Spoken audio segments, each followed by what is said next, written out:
Bonjour à tous, nous allons aujourd'hui regarder comment construire une courbe à l'aide de GeoGebra sur l'iPad. Nous allons non seulement construire la courbe d'une fonction, mais également construire son tableau de valeur. Alors pour ça, je vous invite à utiliser l'application GeoGebra que vous aurez préalablement installée sur votre iPad.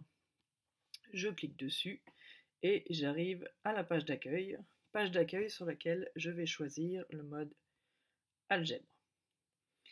Alors, on peut voir que notre écran se décompose en 4 grandes zones. Donc en haut, vous avez la barre d'outils qui va nous permettre notamment d'ajouter des éléments plus géométriques. Nous avons à gauche un récapitulatif de tout ce que nous allons construire au fur et à mesure de ce tuto. À droite, pour le moment, 2 axes qui forment un repère orthonormé. Nous allons voir par la suite comment l'utiliser. Et puis en bas, nous avons le clavier pour ceux qui n'ont pas le clavier en plus de l'iPad. Pour ceux qui l'ont, normalement doit apparaître la possibilité de passer sur votre clavier à vous. Voilà, donc pour débuter, nous allons déjà faire en sorte d'avoir un axe, un repère intéressant à regarder.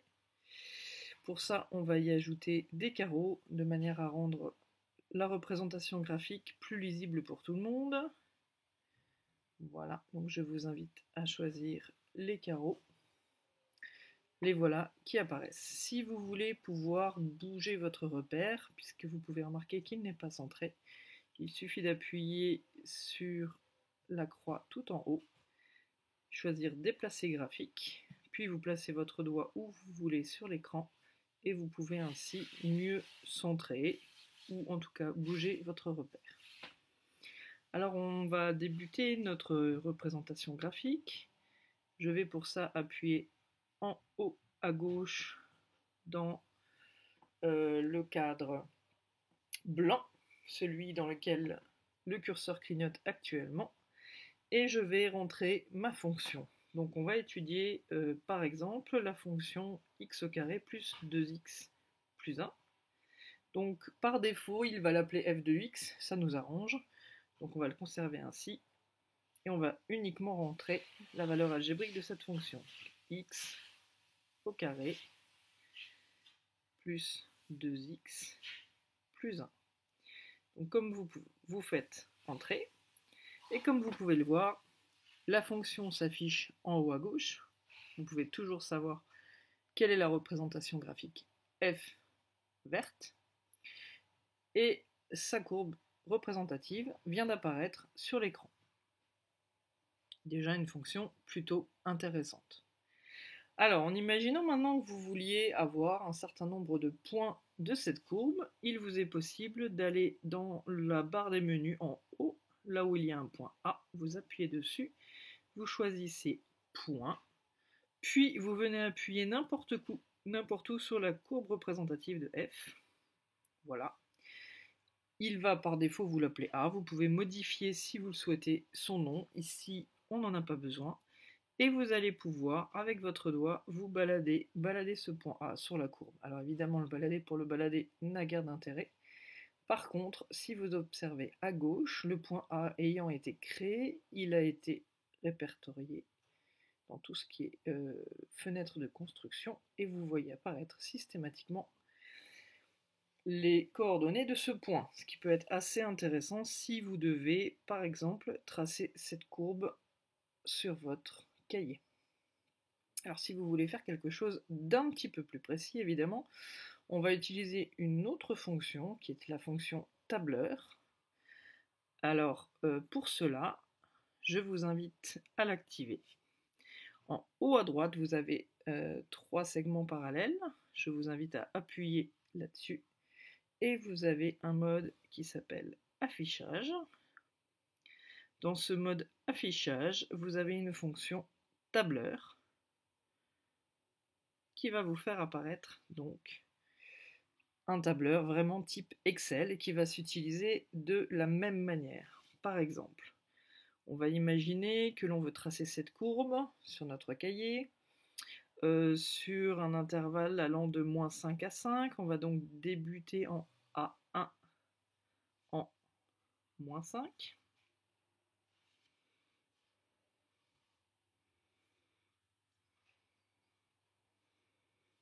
Entrée. En A2, eh ben, on va vouloir la valeur de A1 à laquelle on ajoute 1 un petit peu, encore une fois, comme sur Excel. Donc on va dire que il faut qu'il calcule la valeur de A1 plus 1.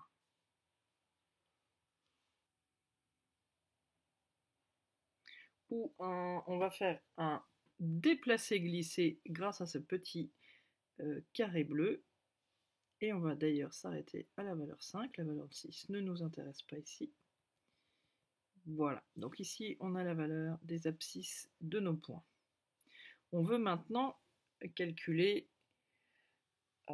quelles sont les images de ces différents nombres par la fonction f. Donc pour cela, en B1, on va vouloir calculer l'image par f de la valeur inscrite dans la case A1. On écrit donc égal pour dire au tableur attention, maintenant tu dois faire le calcul. Et on veut calculer l'image de la valeur qu'il y a dans A1, donc on va écrire égal f de A1. On appuie sur retour et il nous calcule la valeur. Voilà, on va faire ainsi. On va faire là aussi un copier-glisser. Cette dernière valeur ne nous intéresse toujours pas. Et on a ainsi obtenu le tableau de valeur des points de la courbe.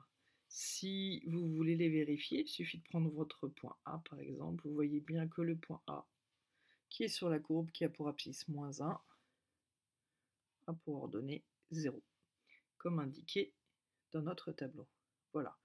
Donc grâce à ces fonctions, vous allez pouvoir, dès que vous avez la donnée d'une fonction, avoir une idée de sa représentation graphique, que vous pouvez, je vous rappelle, toujours déplacer ici, ce qui sera un petit peu plus visible, et également obtenir le tableau de valeur pour pouvoir facilement la tracer sur votre cahier. Voilà, j'espère que tout ça a pu vous aider, et je vous retrouverai bientôt pour une autre vidéo.